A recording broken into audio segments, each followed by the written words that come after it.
Sable is a smelly, riskless broke boy who spends most of his time wandering around and begging strangers for their crusty old socks and bottles of lotion. But one day his miserable little life changes when he stumbles upon this beautiful goddess mommy, who tells him that he actually has a lot of overpowered mana locked inside his body, and takes him to the secret magical academy where he can become the most OP mage that has ever existed in the anime universe. But he thinks it's all just one big joke. Long ago, in the Dark Ages, when ignorant humans were still accusing and hunting witches for their cute ass and evil sorcery, a group of people unjustly burned a famous high sorceress. This led to the beginning of a 500 years long war between the Holy Church and the witches. However, 10 years ago, a renowned sorcerer named 13 spread magic all over the world in hopes of conquering everything for mages and sorcerers, but he got his handed over to him before getting roasted on the stake as well. But thanks to him spreading magic all over the world, people realized that it was more common than they had previously thought, and that a lot of people were actually able to use it given the opportunity to learn. And this led to a lot of mana-less beta males and brokey moguls opening up their mind towards the normalization of magic around the world. 5 years after 13's incident, the 5-century-long war between the church and the witches finally came to an end, and a renowned witch named Albus decided to open up a magical academy in the kingdom of Weenias because capitalism, and why not? Now, 3 years after the mysterious woman brought Sable to the academy, we see him getting called to the headmistress's office to talk about his grade. It turns out, he is an utter loser who holds the record of being the weakest mage in the academy every year since his enrollment. Everyone wonders if he's going to get expelled while he walks to the headmistress's office, and notices a lowly granny with a magical staff throwing a tantrum outside the door. It looks like she is struggling with getting inside the magically shut door. When she notices Sable, she butters him up by calling him a promising student, and tells him to open the door for her, but he says that he will get in trouble if he lets her in as she's not invited. Hearing this, the lowly turns her staff into an axe using dark magic and threatens Sable, saying Albus would surely come out if she finds one of her students being in danger. Just then, Albus's assistant, Hold'em, arrives on the scene, and he calls the lowly granny by her name Rue, and tells her to go back to her nasty lair as she's always causing trouble for everyone. Before charging towards her with his sword, Rue blocks his attacks pretty easily, but Hold'em manages to take her by surprise by knocking her staff, Ludens, out of her hands. Seeing the legendary item, Sable tries to pick it up, but Hold'em kicks him back before tossing the staff back at Rue and asks Sable if he had a death wish. Just then, Albus opens the door and becomes surprised to see Rue there. She tells everyone to come in and starts talking to Sable first. She tells him that she has decided to send him off to a mage village under their special 3-year program. She thinks that he will require a new environment to learn magic, as studying here for the last 3 years has yielded little to no results for him, and if after this program, his instructor deems him unworthy, then they will erase his memory regarding everything related to magic and the magical world. Hearing this, Sable becomes a little worried as he has no memories from before he joined the academy and doesn't even remember the day he joined properly. At the same time, Rue stands up and says that she will escort them to the village as it sounds entertaining, and demands that Albus let her read the first ever book written on magic, the Grimoire of Zero. Albus denies the request, saying it is a forbidden text and that she has already hired a witch for the job, but Rue says that she has already secured the contract from the witch they were hiring, and makes Albus curse witches for being self-serving idiots who have no sense of duty. With no other choice, Albus tells Rue that if she follows through with the contract, she will let her meet the author of the grimoire,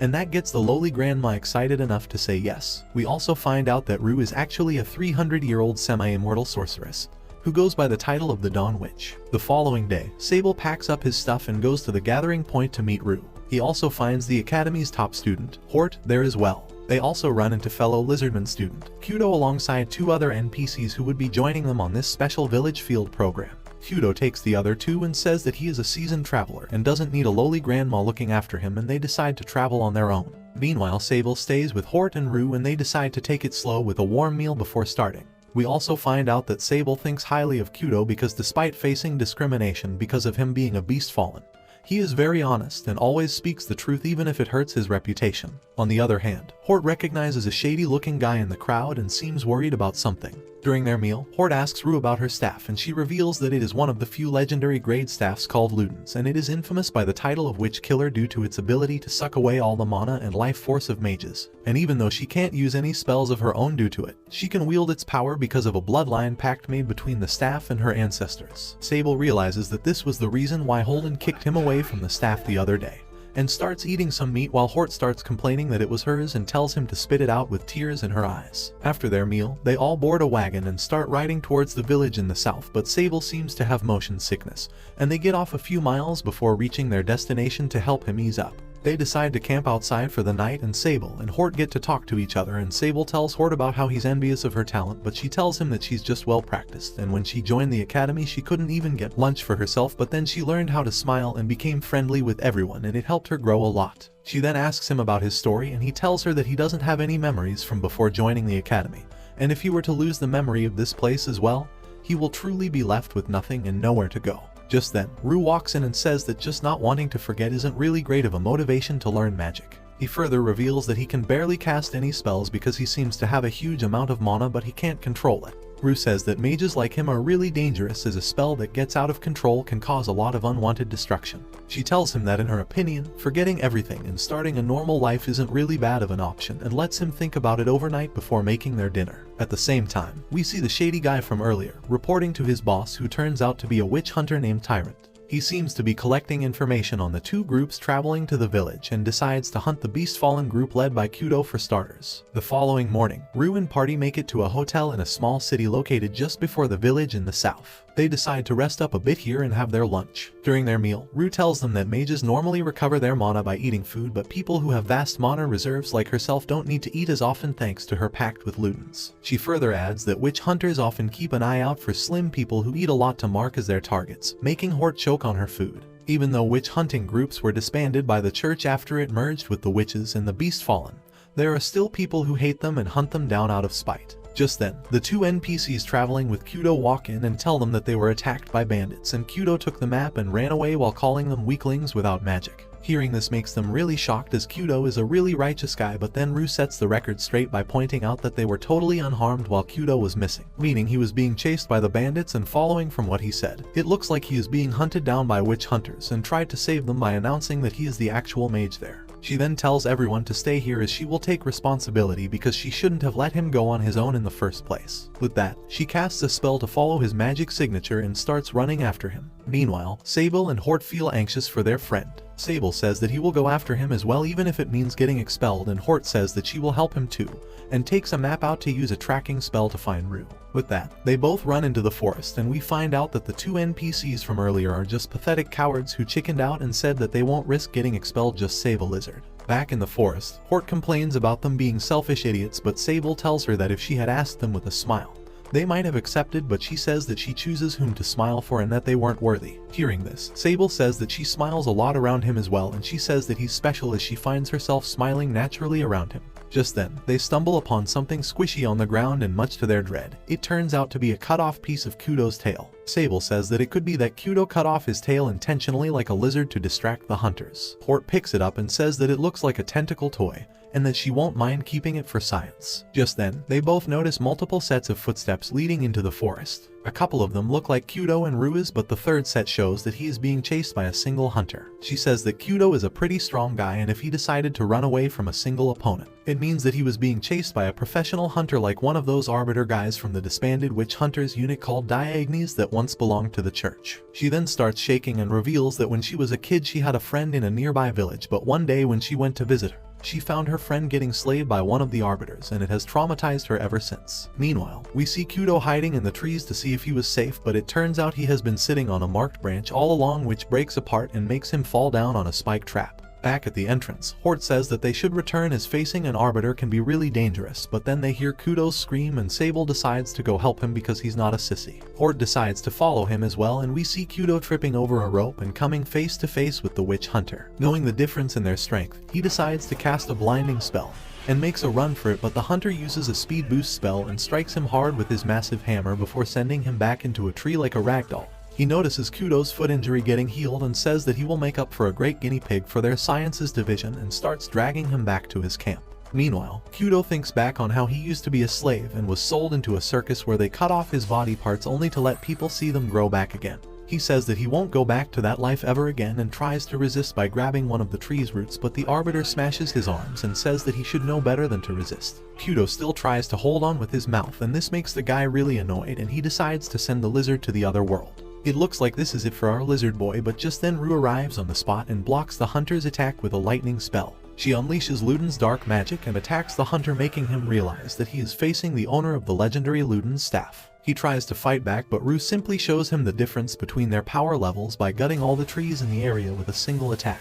Everything looks good, but then our dumb idiots walk in while trying to find Kudo and Rue. The hunter decides to quite literally jump on this opportunity, and he pins Sable down while kicking Horde away. He tells Rue to drop her staff and to surrender, or else he will put Sable out of his misery. Rue tries to play it smart by telling him that if he does that, he will be saying goodbye to his life as well, but eventually gives in when she sees that the witch hunter is serious about slaying her student. She throws Luden's down and tells him to get away. The guy throws an anti-magic cloak over the staff and tells Sable to bring it to him, and orders Horde to tie the professor while revealing her real identity as the church's spy. It turns out that Horde is actually a beast fallen, and when she was little, the church took her in and told her to work as their spy in the Magic Academy in exchange for getting purified because she's a nasty impure being. They even cut off her antlers to keep her real identity secret and told her that she would be executed if she didn't obey them. This arbiter was also the same guy who burned her childhood friend, and with the cat out of the bag, Horde starts feeling really bad because she doesn't want to betray Sable and the others, as she has grown to like them a lot. At this point, she decides to make amends and takes out the cut-off piece of Kudo's tail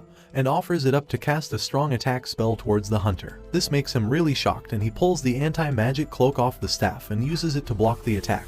He then decides to strike Horde back, but Sable grabs Luden's and unleashes its power, destroying everything in the area and knocking the enemy out. Some time later, he opens his eyes to Horde hugging him with her big plots and feeling glad that he is safe. Rue decides to lecture them all for being a bunch of bakas because they didn't follow her orders and got everyone's life in danger. With that, they decide to continue their journey, and Sable asks why he is still alive after touching the Luden's staff. Rue says that Luden's has a deep hunger for mana and it robs its wielder dry to sate itself, and that's what makes it so hard to use it. But it looks like Sable has more mana than Luden's can eat, and that's why he's still alive. Hearing this makes everyone shocked. Rue says that it's no wonder that Sable struggles with controlling his infinite magical energy, and then tells everyone to get their things together so they can get going. Later that night, Horde comes out to sit with Sable and talks about her real identity, and how she's really grateful for them forgiving her. She lets him touch her small antlers and tells her how she asked about them from Professor Rue, and she told her that she is from the lineage of a witch who had blessed her partner with the power of beasts. And in such cases, when the witch dies, their partner's soul gets split and influences her lineage due to the pact they shared. Over time, the influence of this soul gets diluted and people become more and more human-like, and they are called Beast Fallen. She tells her to take pride in her identity, and this boosts Horde's confidence a lot. She also tells Sable that she felt relieved to find out that he wasn't a racist, as he treated Kudo with respect and even praised him. Sable says that he just said what he thought was true, and this makes Horde really happy, and she kisses him on the cheek before running away. With that, they call it a night and get back to their rooms in the hotel. The next morning, they find out that the two NPC students were actually working as the church's informants, and they get them arrested and sent back to the academy for trial. After that, they all sit down, and Rue says that the four of them would be continuing their journey together from here on. She then tells Kudo that it would be hard for him to handle his jerky with his hands looking like that, and says that they will first work on growing them back. Kudo says that he will probably run out of all his magic before his hands grow, but Rue cuts him off and tells him that this is where they will be using Sable's infinite supply of mana. She then explains that mages can exchange mana through physical contacts like kissing each other and such, but holding hands works as well as long as they keep the flow of mana constant and only take as much as their bodies can handle, otherwise they would fall down with blooding coming out of each and every hole in their body. Hearing this, Sable starts getting some horrible flashbacks from his childhood, but he tries to ignore them and gets to helping his friends. Rue says that she will work as a relay to control the right flow of mana and holds both their hands. She then tells Kudo to start chanting the incantation, but he says that he feels embarrassed to chant them in public. Rue tells him that he shouldn't care about such dumb details and makes him cast the healing spell, and just as expected, his hands and tail heals up extremely fast without him losing any mana of his own. The whole thing attracts a big crowd, and Rue tells them to clap for the mages, and they all have a mini party to celebrate Kudo's recovery before heading out towards the village in the south. On the other hand, we see white-haired girl reading a letter from Albus and smiling at its contents. For the next few days, Rue and party travels through the kingdom, and Rue teaches everyone a lot of tips and tricks to survive in the wild. Being a 300 years old granny, she knows a lot of things and makes sure that everyone is safe. On their way, they stop by in a small city to take a bath, and we find out that Rue likes mixed baths, and Hort confirms that Sable actually keeps a massive monster in his pockets. Kudo also tells Sable about his past and how his dream is to join the church and mage army because he was saved by a dude called the Dragon Conqueror King, who's the symbol of the said army. During their travels, they all ask Rue about her goal in life, and she explains that she only lives for entertainment. As an immortal witch, she doesn't have a need to eat, sleep, or have kids, so the only thing that she strives for is entertainment. She then starts going on an unhinged tangent about how living so long might have made her insane, as she even enjoys wars and massacres now, but Sable uses a little bit of talk no jutsu and tells her that she's a good person and stops her from turning into this story's next big villain. After that, they continue their journey until they reach the forest near the village. While walking through, they hear a young boy running towards them while screaming that if he finds them, they will all be killed. He rushes them all into a hole in a massive tree and closes the entrance with a custom magical barrier. He tells them all to stay silent as this barrier doesn't block sounds, and Rue becomes really impressed to see just how refined and customized this barrier was. The boy tells her that the witch in the village taught him how to set it up, and then they all shut their mouths to hide from a massive tiger beast fallen who seems to be hunting the boy. The massive dude walks up near the tree and says that it's odd that he can't see anyone here but hear their heartbeats. He then swings his massive sword and destroys the tree, barrier and all, and makes them all fall down in front of him. Looking at them, he confirms that they must be the kids from the field program and tells them that they should know that they can't finish their incantations before he slices them up like sashimi. He says that they should have hidden themselves and tried to surprise attack him, but then he notices Rue behind him with her staff shaped as an axe. The beast fallen blocks her attack and tries to counter her, but she takes this chance to tell her students to run away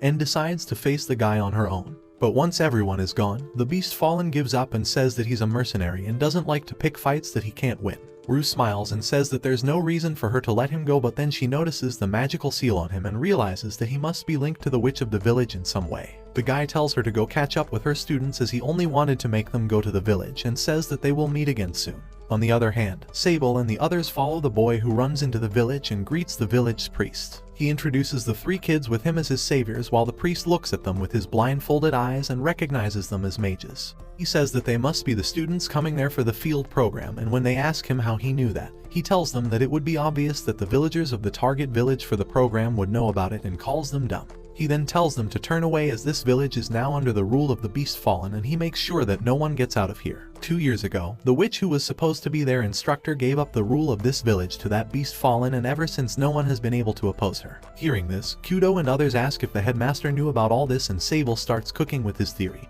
and says that all the students who were selected for the program were problem kids. 3 were in cahoots with the church. 1 is an ill-mannered Beast Fallen, and he is the biggest loser in the academy. He says that it could be that this was the headmistress's way of getting rid of them. This makes all of them really mad, and with the priest constantly affirming their theories, it makes them believe that they were really abandoned by the academy, and that they have no way of taking revenge, because fighting someone as strong as Albus would require 1,000 seconds of soldiers from the church and mage's army. But then, Rue speaks up and says that they have no reason to believe in what the priest says, and there's no guarantee that he's not working with the Beast Fallen from earlier. They both knew that she was their teacher despite her younger appearance, and there's a chance that the arbiter from earlier somehow informed the church, which would prove them cooking up some scheme against the mages once again. Hearing this, the priest says that she is right to suspect him and offers to show them around the village. After that, they go to the main village, and the young boy gets to meet up with his father, who's worried sick for him. The boy's father tells them to rest up for the night at the village even if they plan to go back the next day, and then the kid shows them around. Rue asks the father why the place was so quiet, and he says that they don't usually get many visitors, so people are just shy around them. He then takes them to a house with several straw dolls hanging outside. He says that these dolls represent the number of people who lived in that house and tried to escape the village. He further adds that the witch and the Beast Fallen are good people, but they don't tolerate escaping villagers, so these are there to keep everyone from leaving. Everyone around here knows about this, except the kids who weren't there to witness this 2 years ago. If everyone follows the rules, this place isn't bad for living, and then he leaves them to get comfy in the potentially haunted house. Once they are gone, Rue checks the house and then tells everyone that they will be slaying the witch in charge of this village alongside Albus, who tried to dupe them as well. She says that without the witch here, her job can't be finished, and she won't let Albus get away with it. Kudo says that he's mad as well, but there's nothing that they can do about it. Rue says that they can go back to the capital and tell the church and mage's army there about all this, but Sable says that that would turn this village into a battlefield, meaning they should do something about this on their own.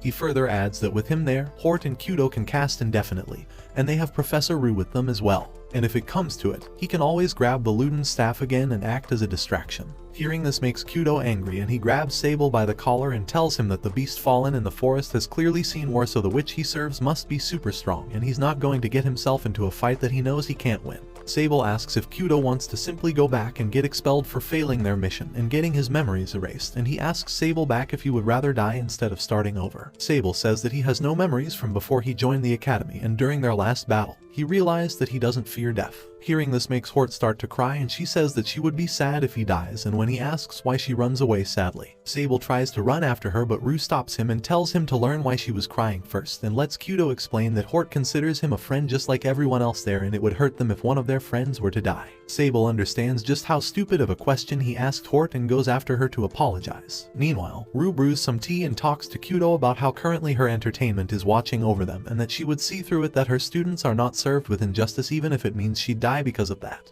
On the other hand, we see Hort running to the church and praying to God about her pain, but then a small hooded girl walks up to her and helps her calm down. Soon the priest walks in as well, and they talk her feelings out, but when she decides to walk out to meet up with her friends, he ties her down using strings and reveals that he's actually a former member of Dia Ignis as well. Sometime later, Sable comes back and tells everyone that he wasn't able to find Hort. Rue says that they will go after her using her tracking magic, and it leads them into a cave outside the village. While walking through, they see some fresh blood on the ground, and it makes Kudo start sweating his pants. Rue tells him to act brave like his idol, the dragon-conquering king, but she says that he's not as cool nor brave like the guy and runs out. But there he encounters the beast fallen from earlier, who offers him to join his party. He says that if he forms a contract with the witch he works for, he will be able to learn magic as well, and with his connections, he can get into the church and mage army too. This makes Kudo really excited, but then he asks him about Hort, and he says that he ate her out and that she was quite delicious. This makes Kudo really mad, and he prepares to fight the beast fallen on his own.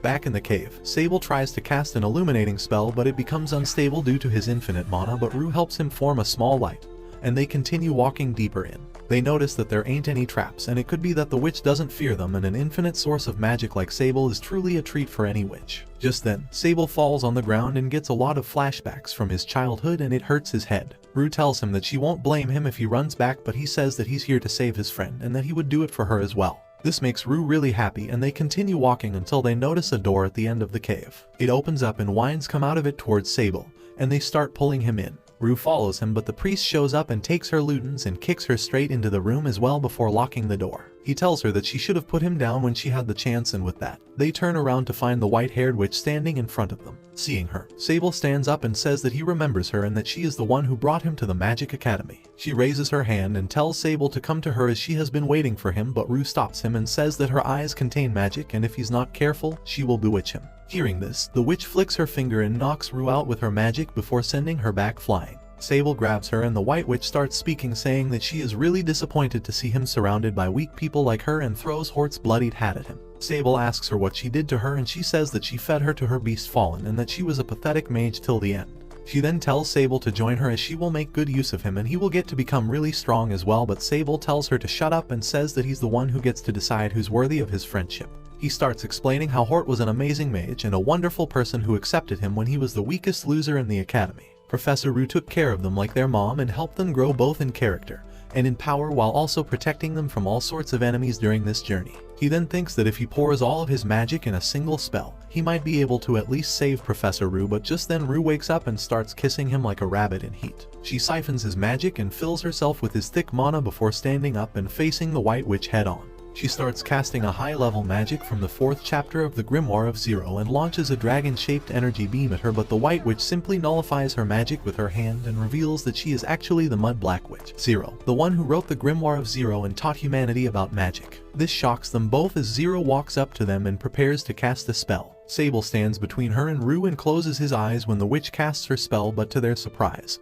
the cave fills up with falling confetti, and she says that they have passed. She also adds that she will be their supervisor for the field program and that she's also the author of the textbooks they use at the academy, the Grimoire of Beginning, which is a filtered-down version of the original Grimoire of Zero. Rue starts celebrating and says that she's happy to have lived 300 years to see nullify magic in person, and congrats Sable on passing the test. Hort and Kudo join them as well, and they reveal that the priest and the beast fallen tested them as well, but when they decided to fight back and not sell their friends, They let them pass. Hort also says that the priest might be a pervert because he didn't pass her until she spat on his face. Zero also apologizes to Rue for insulting her earlier, and they both become quick friends. Back at the academy, Albus becomes really happy to find out that the 3 students passed Zero's test, and that they are the first ones to ever do that since the founding of the academy. She also puts a bounty over the arbiter's head who tried to hurt her students and sends posters out to the church and mage army. Back at the village, everyone gathers in a hotel and celebrates their success with a party. Zero explains that the whole village was on this test and that Rue probably figured that out thanks to her deduction skills. Hort asks her about the reason for the test and she explains that the academy chooses the most talented and promising students for this program, and before they start, they test them for their morals and character because if any one of them were to fully mature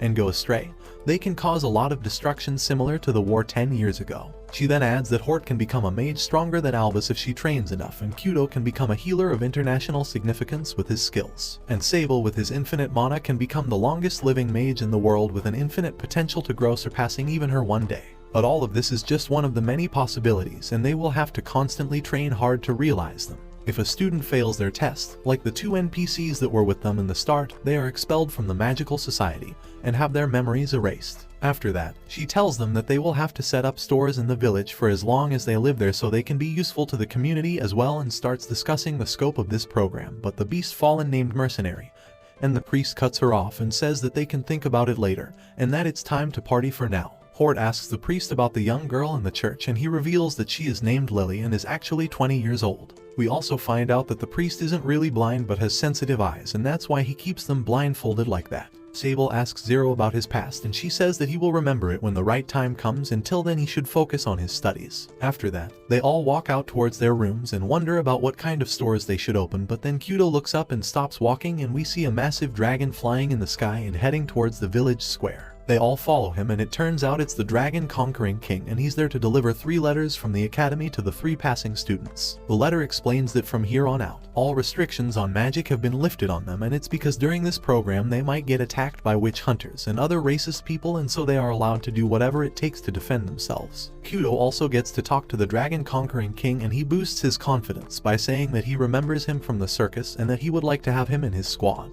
After that, they all go to meet Rue and she says that her mission as their escort is finished now, so she will be going away, which makes them all sad, but then she adds that she will move once she's done talking to Zero about everything she wants and reading all these books in her library, which might take 3 years, and that makes them all really happy. With that, they call it a night and Rue stays behind to talk to Zero. She reveals that she knows about her magical depletion and that she wouldn't leave until she's sure about a witch not sucking her precious student off for their magic, but Zero says that she can rest assured as she is the one who saved him. She then starts talking about Sable's past and reveals that long ago a witch tried to attack him for his mana and slayed his mother right in front of his eyes, but then she got turned to ashes as she sucked away too much of his mana and it made her bleed out of her pores. The boy sealed his memories off thinking that he was the reason his mom was killed and started punishing himself by wandering around in this world with no memories.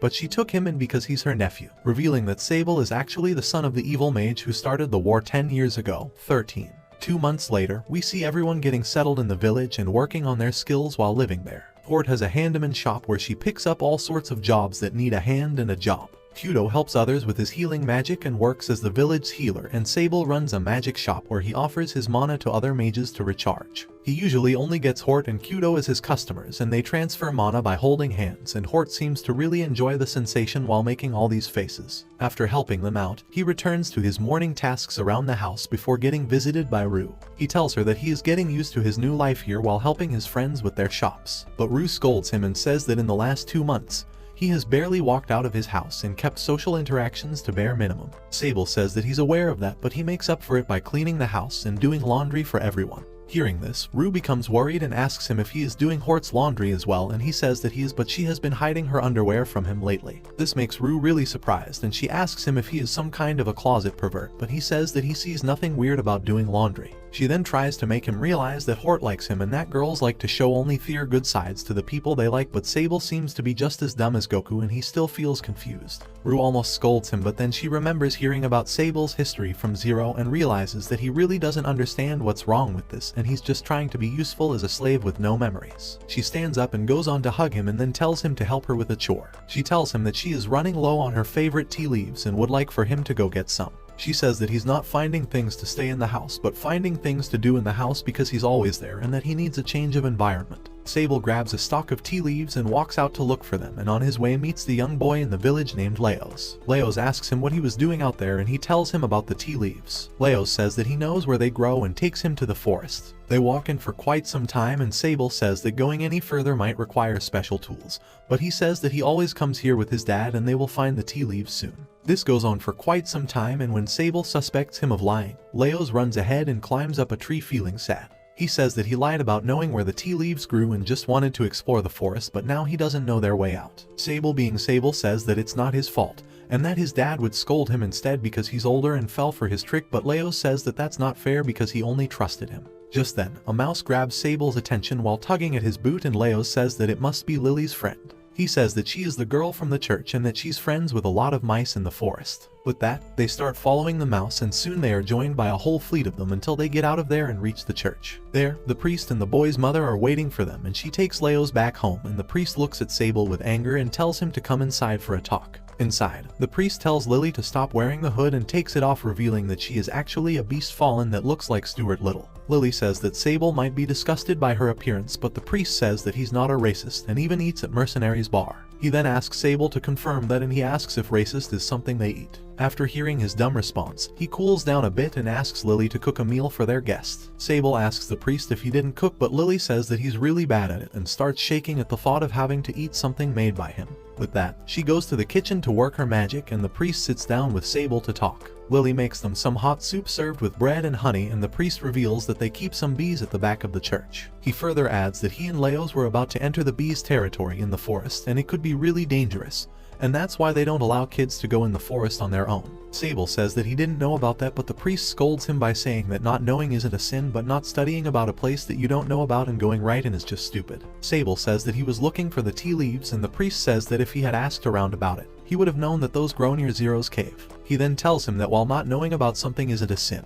being content with ignorance can be really harmful, and motivates him to learn. After that, he lets him go and Sable runs into Horde on his way back to the shop. She wipes some soup off his mouth and says that it's unusual for him to be outside his shop. Sable says that it's a long story and then asks about the blood stain on her sleeve, and she says that it was mercenaries. She then explains that she was out with him on a mission to scout the forest, but then they ran into a pack of wolves who attacked them. She was too slow to cast her spell and mercenary saved her, but then her spell fired off and hurt him from behind. He scolds her a lot, and now she feels really bad about it and wonders if she should stop being a mage. She is now here to find Lily, as she's going to help look after the bar until Mercenary recovers and starts crying while hugging her. Once they are gone, Rue speaks up and tells Sable that he should go see the injured beast Fallen and offer his service as the magic supplier. Once there, he helps Zero recover some of her magic with a kiss, and then she heals Mercenary with her spell. The beast Fallen seems jealous of the young boy, but Zero teases him about being jealous of the kid who helped save his life. After that, they all sit down and Sable asks if Hort would be expelled now, but Zero says that she sees no reason to expel her, and Mercenary adds that he was mad at her and scolds her because this will help her be more careful the next time. If he didn't want to work with her again, he wouldn't have wasted his time or energy on teaching her. Hearing this, Sable realizes that he should go talk to Leos and tell him that they can go explore the forest together sometime again, because he must be beating himself up about lying to him earlier, and rushes out. On the other hand, Rue talks to Zero and Mercenary about Sable not being motivated to learn and improve as a magician and just taking up a support role for his friends. They both seem to not have a problem with that, and tells her that she should let the boy make his decisions and live like he wants, but she says that she wants all her students to become crazy opus magicians. After that, Mercenary walks out and Rue asks Zero about her relationship with him and asks why she didn't take more of Sable's mana when she had the chance to. She says that he's her husband and then adds that as a teacher, she doesn't want to exploit her students in any way. Rue says that if she doesn't do that, she would end up growing older and die, but Zero says that that would be perfectly fine as she would get to grow old alongside her lover, and that's not a bad ending at all. On the other hand, we see Albus calling her assistant Hold'em and sending him to the village in the south to conduct an investigation, as she gets a tip about some weird activities going around there. At the same time, we find out that Hold'em used to be Albus's grandmother's servant, but when she was burned, he was tasked with the mission to protect Albus, and he has been with her since then. Later that night, the trio gathers in their house and talks to Rue about their failures. It turns out, Kudo fainted while treating a bunch of poor kids who couldn't afford medicine, and used up all his mana recklessly. Horde accidentally opened friendly fire on Mercenary and almost sent him to the other world, and Sable put his and Leos' life in danger by taking him to the forest without studying up on the place properly. Rue tells them to set their next goals, and Hort says that she will not cast magic in combat unless she learns how to stop them mid-cast. Kudo says that he will be more careful with using his mana and will consult his seniors before taking any action, and Sable says that he will go out and play with Leos in the forest and take permission from his parents as well. Rue tells him to just not get influenced by big YouTubers and then tells them all that they should take a day off and see Zero tomorrow. She also tells Sable to gather some herbs while he's out in the forest as well. The next day, they all go out to see Zero and she shows them their mini library and tells them to read up on some of the books and tells them that most of her books end up in the Forbidden Library in the north, which is surrounded by remnants of disaster. Hort says that she would love to one day be able to visit the library, but Zero tells her that she will first learn how to control her magic properly and takes her out to give her a special lesson on magic casting. Sable finds an interesting book on herbs and medicines and picks it up before following everyone out to see Hort's training. Zero teaches her a new way of casting one of the attack spells, but then she falls down due to her mana depletion. Sable tries to share some of his mana with her using the hand-holding thing, but it doesn't work. He tells everyone to go get Mercenary and carries her back home. Once there, Zero tells her of her condition and her fear of sucking him dry of all his magic, and that being the reason why she doesn't take any mana from him. She also talks to him about her father but doesn't tell him that he's 13's son. She tells him that his dad was a calm and collected person with a deep interest in studying and how he had terrible handwriting. He was also the one who wrote the book that he picked up from her library, and that normally sorcerers use special techniques to keep their knowledge being used by others, but he deemed it so insignificant that he didn't even put any spells on it. Sable says that he can read the book easily because it's quite similar to his own handwriting, and this makes Zero smile. Just then, Mercenary arrives and thanks Sable for looking after Zero. The next day, Sable goes into the forest with Leos to find some tea leaves. He also learns about a bunch of herbs and mushrooms and finds out that the tea leaves can be found near the red flowers that grow at the base of a tree deep in the forest. They continue their search and eventually come across an animal's carcass and wonder if it was attacked by wolves. Leso says that Sable can surely protect them with his magic, but he says that he can't really cast any spells. Later on, they find the flower field and Sable invites Leos to come see him during his training sessions, but then a spiky-looking dark monster attacks them and ends up poking Leos in the stomach. Sable grabs him and starts running towards the village in hopes of saving his life, but Leos passes out due to the pain and it makes Sable cry out, cursing his fate and saying that he should have practiced his magic and how even a basic healing spell could have made a difference in this situation. He stops and starts crying with Leos not speaking anymore, but then a black bird comes to him and Rue speaks through it saying that Zero and Mercenary are on their way and he should keep running. Sable does just that and soon meets up with Rue and the others and they immediately perform a spell to heal Leos. Rue helps with a blood transfusion, but doing so recklessly makes her fall unconscious due to excess blood loss and Zero collapses due to mana depletion. They are both dragged back to the village by Mercenary and Sable, and Kudo looks after them with his magic. Sable keeps crying over what happened and how he let Leos' life get in so much danger, but thankfully he's all healed up now. They look at the bed to see what he was doing, but Leos slips past them and goes to the village to tell everyone about how cool Sable was and how they both defeated a monster. Meanwhile, Zero and Rue talk about what happened and reveal that the monster they faced was a remnant of disaster that lure their prey by transforming into a carcass and suck their blood to multiply. These were created by demons in the last war to toy with humans, and despite the war ending, these things still crawl over the lands in the north. However, the church and mage army's efforts should have stopped them from coming in the south, which means someone deliberately planted that one in the forest. With that, Mercenary gets out to talk to the priest and finds Hold'em and the priest waiting for him outside his house. Lily also joins them and they decide to inspect the village and its surroundings to find clues about the mastermind behind this attack. Zero also joins them despite Mercenary telling her to rest, and they both go out to warn the surrounding villages while the priest and Lily go out to inspect the forest. Meanwhile, Hold'em stays behind to keep an eye over the village as Rue is weak right now due to blood loss. Once everyone leaves, Hold'em goes to meet Rue and the students and tells them about the situation. He also talks with Rue a little and we find out that Rue was actually a friend of Albus's grandmother, Sorna, who was the witch Hold'em served originally. They both connect on keeping her memory alive and strive to save the village, as that's what Sorna would have wanted. After that, he walks out with the kids and asks them to show him to an empty house or an inn where he can stay, but just then Leos' dad walks up and asks Sable to have a moment with him. He tells him that he knows that it's not his fault, but he would like for him to stay away from their son, and walks away, but Sable tells him that he will train hard and asks if he can go out with Leos once again once he's strong enough to protect them, and that he made a promise to the young boy. After the dad leaves, Sable suddenly gets kidnapped by Tyrant, the arbiter from earlier who ambushed them in the forest and was handed over to the academy. Tyrant says that this time he's ordered to just kidnap them, so he wants them alive, and while getting hauled around, Sable hits his head and gets a flashback from his childhood when he was attacked by a witch who came after him for his magic and slayed his mother right in front of his eyes. Just then, Tyrant stops and notices two horses coming after them, and we see Hort and Kudo riding them.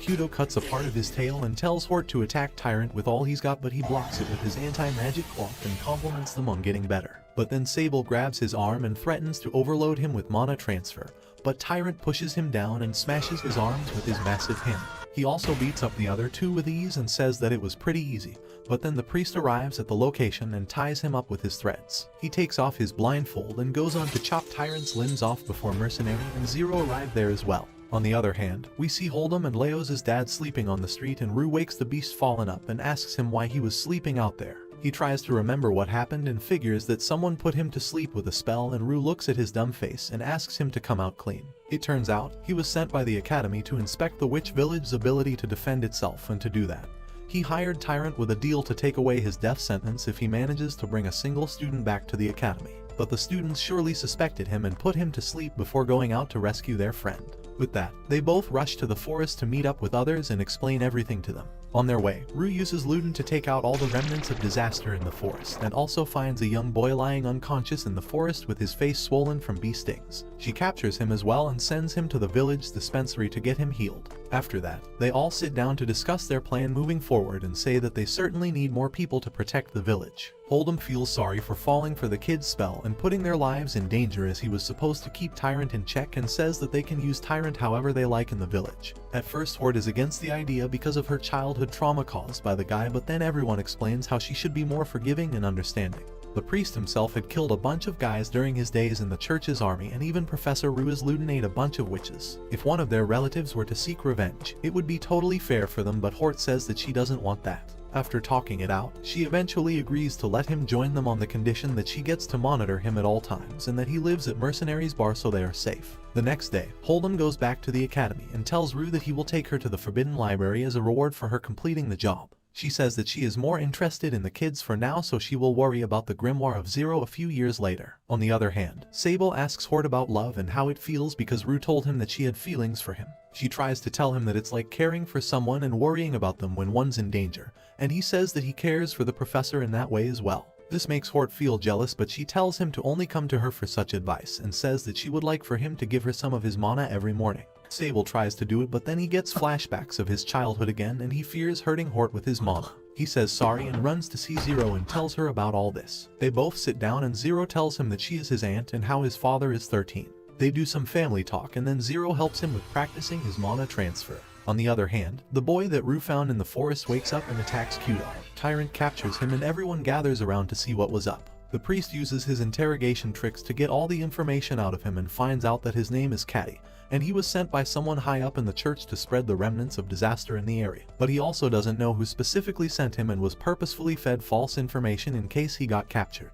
Ultimately, they decide to keep an eye over him for a while before sending him to the academy to see if they can find something more. Besides that, we get to see Tyrant getting schooled by the village teacher named Lady Hearthful, who also belongs to the church. Rue and the others try to think about this situation and figure that there must be some internal conflict going on in the church between the people who want to go back to the old ways and discriminate against mages and witches and those who seek peace. Lady Hearthful helps look after Tyrant and shows him around the village and also makes him become more friendly and human by learning proper etiquettes and empathy. On the other hand, Rue says that the evil masterminds behind this move must be planning their next one, and so they should stay alert and prepare for more attacks. The next day, Kudo takes Caddy out with him and shows him around the witch village and also makes him meet Lily and other beast fallens. He treats him to good food and nice shelter and changes his brainwashed perspective on witches and beast fallens, and he starts regretting hurting them. At the same time, Lady Hearthful's efforts seem to be bearing fruit as Tyrant thinks back on his past and regrets doing all this evil for the church. One day, they all go out to the river with the kids in the village and Caddy suddenly starts feeling unwell. Tyrant seems to realize what was happening and tells everyone to get away from him as his stomach bursts open and a new kind of remnant of disaster comes out of it. It seems to be a parasite that takes over its host and turns them into man-slaying monsters. Tyrant saves everyone and holds Caddy down and tells Hort to burn them or else the parasite would spread all across the land.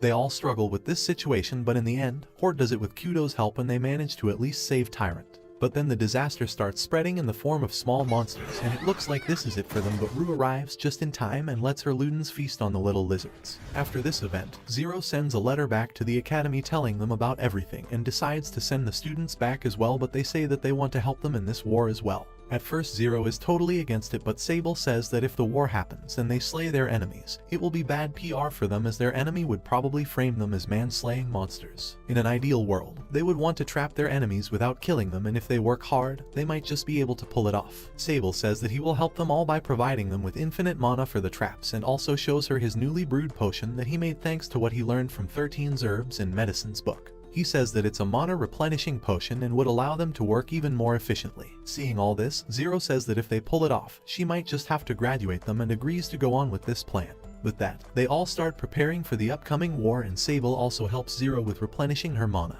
At first she is worried about him, but once he fills her up with his manly mana, he becomes surprised and gives him the title of the Abyss Sorcerer, and tells him to not screw up in this war. On the other hand, Albus sends out letters to the leaders and heroes of all big nations and organizations, and assembles an army to witness the upcoming war and stand by just in case. Her real goal is to smoke out the evil mastermind behind this attack, and she works with Rue to come up with a clever plan to do so. The next day, the village gets attacked by a massive army of church knights, beast fallens, and a single demon-possessed beast fallen who are said to possess infinite mana and ability to cast infinite spells. The army marches through the forest to attack the village, but stops midway thanks to all the traps in their way.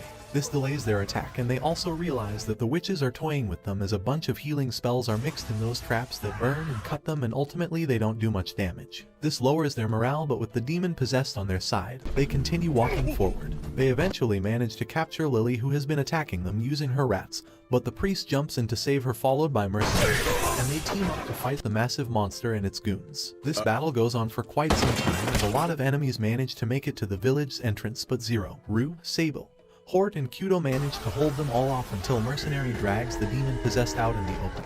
All their attacks are useless against it because it simply regenerates at an insanely fast speed, but Zero decides to show off her real power a bit and uses a massive spell to summon fleets of undead from the ground that grabs the monster and takes it to the underworld with them, putting an end to this war. On the other hand, Rue uses her magic to summon a fake fleet of the remnant of disasters that the enemies tried to spread in this land, and attacks the leaders and heroes' party. She thinks that the real mastermind must have a way to deal with them, and just as expected, one of the high bishops stands up and tells everyone to gather around him as he has a ward to keep these monsters away. It turns out he has been hoping to establish himself as an important figure to get a promotion. But once he says that, Rue cancels her spell and pins him down with her Ludens. She then takes out one of the remnants of disaster that Ludens didn't eat and tells the bishop to make amends by eating it, and tells him that if he ever does something evil again, she will simply undo the binding on the remnant and turn him into a monster the same way he deceived and used the children in the church. With that, this all comes to an end, and Albus grants our three heroes with their diplomas. She then tells them that she has a perfect job for them to start off their careers, and sends them on a mission to gather some information on the remnants of disaster. They all go back to the village to gather their stuff and say goodbye to Zero and the villagers. She tells Sable to keep the book written by his father and says that she hopes that he deciphers the seal on it if there's any. Sable says that he actually found it out thanks to the message at the end of the book that said that it was meant for his sibling. He then explains that it was a simple spell that required changing the page number from 13 to 0 because his father was called 13 and his sister was called 0. Hearing this makes Zero laugh, and she lets Sable keep the book regardless. After that, they all head out to do their first official job while thinking about Rue as she parted ways with them after the war. And that's how Season 1 of Dawn of the Witch comes to an end.